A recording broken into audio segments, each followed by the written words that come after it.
Amigos de Guayoyo News Venezuela, bienvenidos a este nuevo espacio. El día de hoy nos tomaremos un guayoyo con María Corina Machado. María Corina, bienvenida. María Corina Machado es coordinadora nacional de 20 Venezuela, es dirigente de la oposición venezolana y bueno, por años ha enfrentado no solamente al régimen de Nicolás Maduro, sino también al régimen de Hugo Chávez. Bienvenida. Gracias, William. Un placer estar contigo.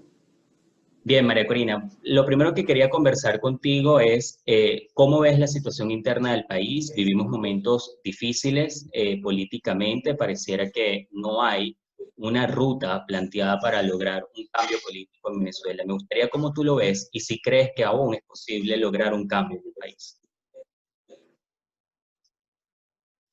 Bueno, no solamente es posible lograr el cambio y la salida del régimen criminal de Venezuela, es impostergable. Y por supuesto que hay una ruta. Lo que pasa es que hay algunos que se han desviado de ella. Y es una ruta que comparte la inmensa mayoría de la sociedad venezolana, porque si tú me preguntas cómo está Venezuela, Venezuela está en un proceso de desintegración. La situación se está acelerando dramáticamente y ya no es un tema solo humano, sino que hay un tema de seguridad hemisférica, de lo que este régimen criminal le está produciendo y exportando a toda la región. Así que aquí se han descartado todos los caminos convencionales con debilidad y solamente queda asumir lo que este régimen es, lo que representa como amenaza para los valores occidentales y de modo qué hacer para efectivamente rodearlos, derrotarlos, desmantelarlos y reconstruir un país donde puedan regresar todos aquellos que han huido de nuestro país. Ahora, ¿cuál es para ti la ruta que se debe seguir? Porque como has mencionado, ya los venezolanos lo hemos intentado básicamente todo. Hemos estado en las calles, hemos ido a elecciones, hemos insistido en la comunidad internacional y pareciera que no hay un resultado claro. Para María Corina Machado, ¿cuál es la ruta y en qué estamos fallando? Bueno, yo creo que hemos aprendido muchísimo, William. Estos han sido 20 años de lucha sin tregua por parte de la sociedad venezolana. Y efectivamente fuimos explorando los mecanismos convencionales. No una, 9 elecciones, 14 diarios, múltiples intentos de insurrección militar. Y ya sabemos cuáles son las consecuencias. Además, hay una dirección política que en momentos cruciales, después que la sociedad venezolana lo había dado todo, pues bueno, se entregó por las razones que sean, que no voy a elaborar, pero se desviaron, se entregaron y terminaron frustrando a una sociedad que lo había dejado todo luchando en la calle, con un costo en vidas, en patrimonio, en familias, y eso terminan en farsas de diálogo, como todavía algunos pretenden. Entonces, esas formas se agotaron y se descartaron, porque aquí nosotros no estamos enfrentando una dictadura, y es un grave error llamarlo así.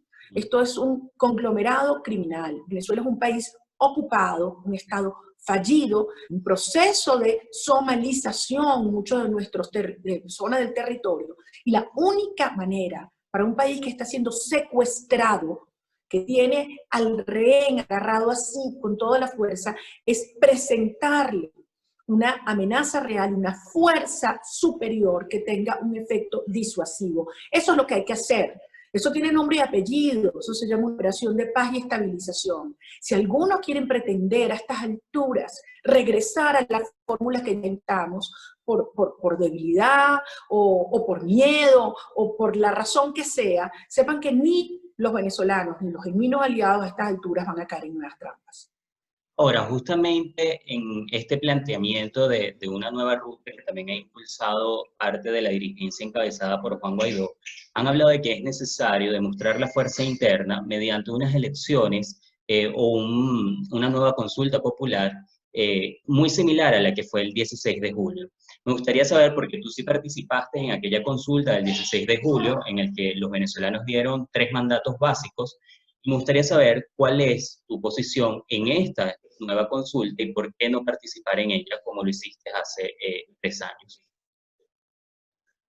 Mira, y debo confesar que me sorprende, lamentablemente, que algunos actores y dirigentes políticos no entiendan que la Venezuela del 2020 no es la del 2017. Hay etapas que se van cumpliendo, mensajes y mandatos, como tú dices, que se envían inequívocamente. El régimen sí lo ha entendido y ha elevado la represión y el ataque a nuevos niveles. Hoy en día hay que poner los pies en la tierra, hay que entender que en Venezuela vivimos un conflicto no convencional, pero es un conflicto. El término es doloroso y con razón a muchos nos asusta porque somos demócratas, porque somos amantes de la paz. Pero esto es una guerra, hay que asumirla como tal, una guerra contra Occidente, donde Venezuela ha sido el objeto del despliegue de fuerzas que van desde Irán, Rusia, Turquía, Siria, por supuesto Cuba, el narcotráfico, el ELN, la FARC, Hamas, Hezbollah. Y entonces creer que todo este entramado criminal que tiene un objetivo desde Venezuela, expandirse a toda la región y atacar los valores de Occidente, que van a salir simplemente porque el 90 o el 99% de los así lo deseamos. Eso no solamente es ingenuo, a este momento, a esta altura es irresponsable. Y hay que hablar con la verdad. Y yo te digo, es un momento en el cual los venezolanos exigimos que se dejen las maniobras dilatorias. Si tú estás en un conflicto y tú eres el líder, el comandante en jefe en una batalla, tú no vas a consultarle a los soldados qué estrategia pones en práctica. No es un momento de consultas, es un momento de acciones, de decisiones, sobre todo cuando está tan claro cuál es la ruta a seguir. Y en momentos como este, el verdadero liderazgo surge de la claridad de los objetivos, no de digamos, un leguleyismo o un artículo en la Constitución, ni siquiera por razones de popularidad, sino de la claridad de objetivos. Y eso es lo que los venezolanos aspiramos y requerimos y exigimos de la dirección política. Ahora, justamente hablando del ataque que está sufriendo Occidente, que ha sido bastante marcado en los últimos meses, además, me gustaría conocer cuál es tu posición con respecto a las elecciones en Estados Unidos, porque los venezolanos se han visto muy afectados y muy marcados por estas elecciones. Me refiero a los venezolanos que están en Estados Unidos y que tienen derecho al voto, ¿no? Me gustaría saber qué opinas tú sobre esta carrera presidencial y si crees que va a tener algún efecto lo que pueda ocurrir. Digamos, el presidente Trump ha tenido una posición muy firme con respecto a Venezuela. ¿Pudiera esto cambiar? ¿Crees que es importante lo que vaya a ocurrir el 3 de noviembre? No solamente es fundamental para Venezuela, yo diría es fundamental para todo el hemisferio. La administración del presidente Trump ha sido la primera que ha entendido cuál es la naturaleza de la agresión que hay, no solo sobre Venezuela, sino sobre toda la región. Ha sido además una barrera de contención a la pretensión de avanzar de forma más acelerada y ha entendido que solamente por la vía de máxima presión en escalada se puede construir esa amenaza real que termine obligando al régimen a ceder. Hoy no es solamente lo que está en riesgo es Venezuela, lo he dicho, es toda la región. Colombia, Ecuador, Libia, Chile, Brasil y por supuesto hacia el norte. De Canadá hasta Argentina no hay un solo país cuya seguridad nacional no esté amenazada y eso lo he entendido en la administración. Esta tarea no está lista, hay que concluirla, hay que avanzar y aplicar toda la fuerza que sea necesaria para construir una operación que tenga un efecto disuasivo. Y ya se han dado pasos muy importantes, como es el caso de la operación antinarcóticos en el Caribe. Así que no queda claro, nadie puede tener duda, y está muy claro cuál es el camino a seguir, y es el camino que ha seguido la administración Trump.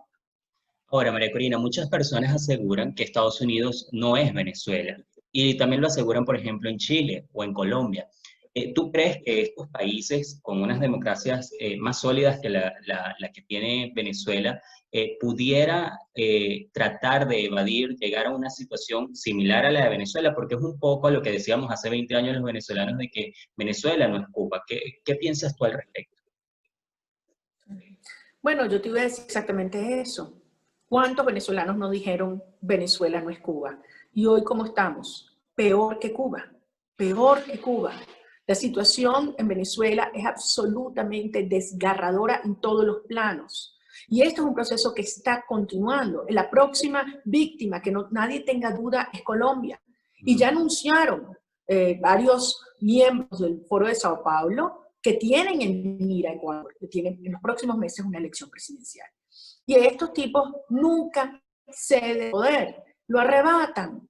Y eso es precisamente lo que en este momento está desarrollando en la región. Entonces, es muy preocupante que algunos países, no solamente de América Latina, incluso países europeos, no entiendan que esto es un proceso que los atañe directamente a ellos. La pretensión, además de combatir a Venezuela, con la presencia de movimientos islamitas, el terrorismo, los regímenes islamitas y el terrorismo que lo soportan, una base hemisférica para Irán, es una amenaza obviamente para los Estados Unidos, pero también es una amenaza para los países que integran la Unión Europea. Y más temprano o más tarde lo van a tener que asumir, pero indiscutiblemente esta pretensión de creer o la pretensión de convencer a alguien de que este régimen va a salir por una vía de negociación convencional, si a quien le conviene es indiscutiblemente el régimen de Maduro. Y ahí está la historia.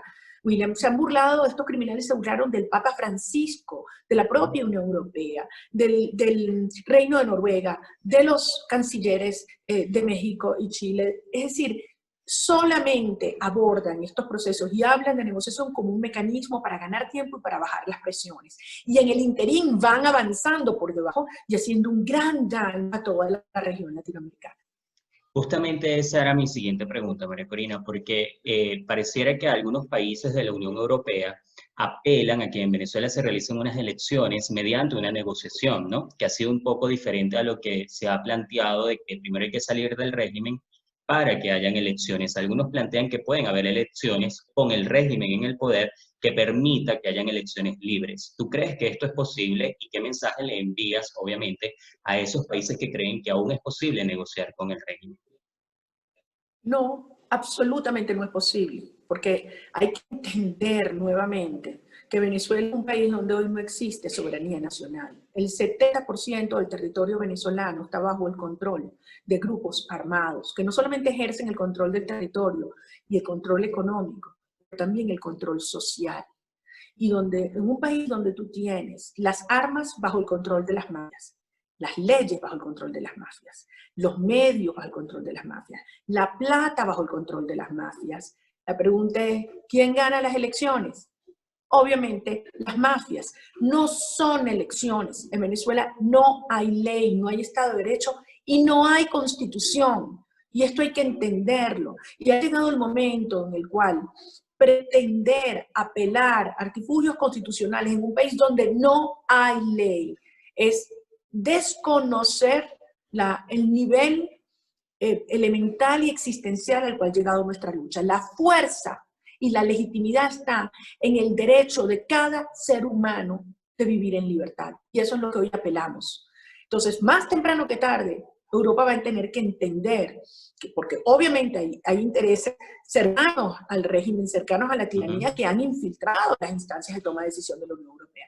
Pero van a tener que entender que es en su propio bien y que ese doble estándar de pretender que los venezolanos convivamos y nos conformemos con unas condiciones mínimas, no solamente mínimas electorales, mínimas de vida, mínimas de existencia, simplemente son inadmisibles. Y por su propio bien y la propia viabilidad de las instituciones democráticas en Europa, van a exonerar y asumirlo como es, y no una tarea exclusiva de los Estados Unidos o de los países de la región, sino acompañando esta política.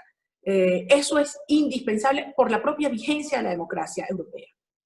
Ahora, dentro de la oposición venezolana también ha habido personas que hablan de una negociación. A mí me gustaría saber cuál es el mensaje que tú le envías a esa dirigencia, pero además, ¿cómo visualiza María Corina Machado lo que sería un gobierno de transición en Venezuela? Bueno, ¿una negociación para qué? Esa es la gran pregunta, William. Porque si es una negociación para que estos criminales y les repartan algunos beneficios al sector político o a un sector económico que está viendo, como hablan, tú sabes, del modelo chino, ningún modelo chino, de apertura, etcétera. Eso es el modelo ruso, es la consolidación de las mafias. Eso es lo que pretenden hacer. Entonces, una negociación para eso, para que esos sectores altos estén cómodos, seguros y sigan dando una, tú sabes, una impresión de simulación de lucha, eso es una traición, eso es una claudicación al pueblo de Venezuela. Aquí los únicos términos que se pueden acordar son los términos de salida de la tiranía y las garantías que se le darán para la integridad de estos individuos. Para negociar para una fórmula similar a lo que pretendía ser el 30 de abril, pero a estas alturas del partido esto es inconcebible que sigan insistiendo. Es decir, la fórmula del 30 de abril era dejar al jefe de la mafia militar, Padrino López, en el gobierno de transición, al jefe de la mafia judicial, Michael Moreno, en el gobierno de transición, y al jefe de la mafia financiera, Raúl Gorrín, en el gobierno de transición. Dime, ¿qué Venezuela crees tú que podía derivar de este proceso? ¿Para dónde íbamos? Bueno, un país donde todos estos criminales dirían, ya va, impunidad total. Impunidad, se va Maduro, pero se queda el régimen. Absolutamente no. Y eso no lo vamos a tolerar. Ni los venezolanos, ni los genuinos aliados que entienden lo que está pasando aquí, y lo que está pasando aquí representa para ellos. Y el costo de actuación, mientras más se posterga, aumenta. Y estas personas, venezolanos o no, dentro o fuera del país, que crean estas ilusiones de posibles negociaciones o elecciones con el régimen en el poder, le están haciendo un grave daño a la lucha por la libertad de Venezuela porque están confundiendo y dándole excusas a muchos actores externos. Ahora, ya para ir cerrando, una de las peticiones de los ciudadanos y una de las preguntas que encontré más en las redes sociales para ti es cómo lograr el cambio, que creo que te lo pregunté un poco al inicio, pero además pareciera que la OPE está avanzando en algunas áreas, pero no se ha hablado sobre esto. Quisiera saber si tú sientes que la OPE está avanzando, que es la propuesta de tu persona y de 20 Venezuela, si está avanzando y hay una coordinación entre lo que piensan a lo interno los ciudadanos y lo que piensan nuestros aliados internacionales. Mira, no está avanzando a la velocidad que debería. Eso hay que decirlo y eso hay que asumirlo. Y hay que entender por qué, o sea, dónde han estado los errores. Porque tú no puedes a estas alturas decir, bueno, lo que pasa es que como hay una elección en los Estados Unidos y ha habido la pandemia este año, entonces se afectó la OPE. Eso es verdad. Pero durante todo el año 19, la ruta por la liberación de Venezuela, con un más claro cese de la usurpación, gobierno de transición y después elecciones, tuvo el apoyo de todas sus principales potencias de Occidente. Ahora, ¿qué pasó allí?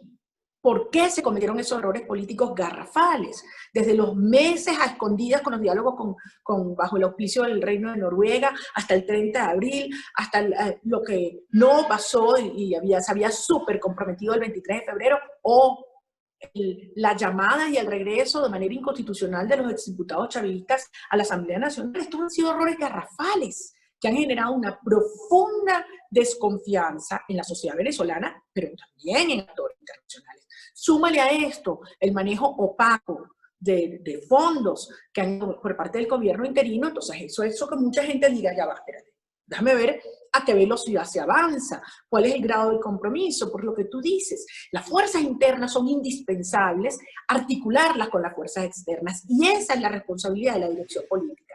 Pero si tú tienes una dirección política que se desvía y que un día habla del R2P, pero al día siguiente dice que van a ser comandos electorales, entonces con toda razón la gente dice, ya va, aquí no hay seriedad, aquí no hay claridad de objetivos. Y eso es lo esencial en un caso como el que hoy vivimos. Ahora, ya para cerrar, no me gustaría irme sin preguntarte, justamente como acabas de mencionar, muchas veces hay mensajes erróneos hacia la ciudadanía que la confunde además, pero me gustaría conocer cómo podemos nosotros tener la certeza de que se va a lograr un cambio político, porque los últimos hechos que han ocurrido y además ya se acerca el 5 de enero y el régimen tiene pues su elección. Quisiera saber cómo se le vende a la ciudadanía una posible esperanza en medio de todos los hechos políticos que parecieran estar indicando que la dirigencia opositora no tiene la capacidad para lograr ese cambio. Si es posible lograrlo y cómo se hace, cuál es tu mensaje para el ciudadano, pero también para la dirigencia. Miren, óyeme muy bien. A Venezuela la vamos a liberar. Punto. La vamos a liberar.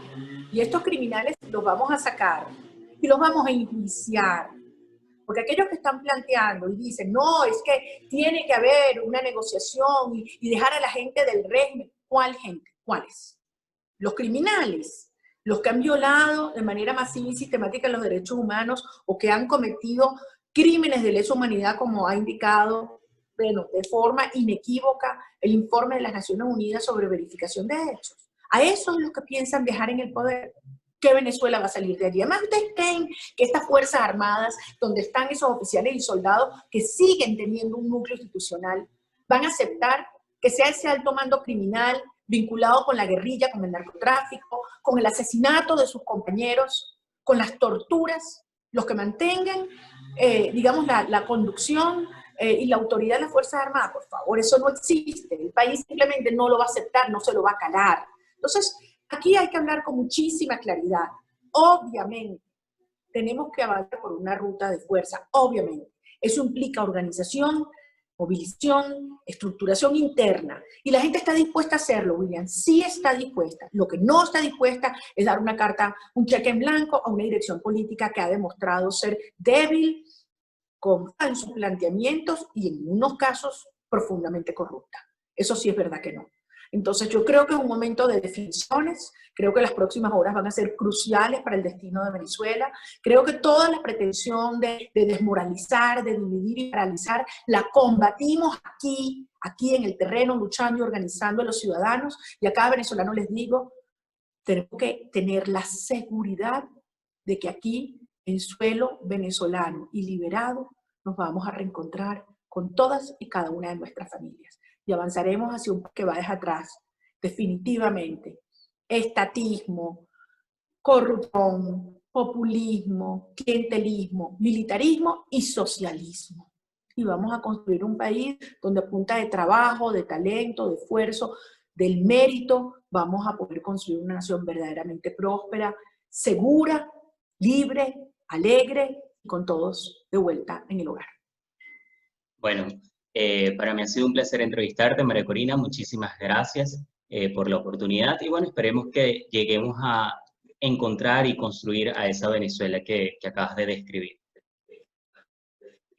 Muchas gracias a ti, William. Cuídate mucho, mucha fuerza, mil bendiciones. Seguimos. Muchas gracias. Amigos, era María Corina Machado, coordinadora nacional de 20 Venezuela.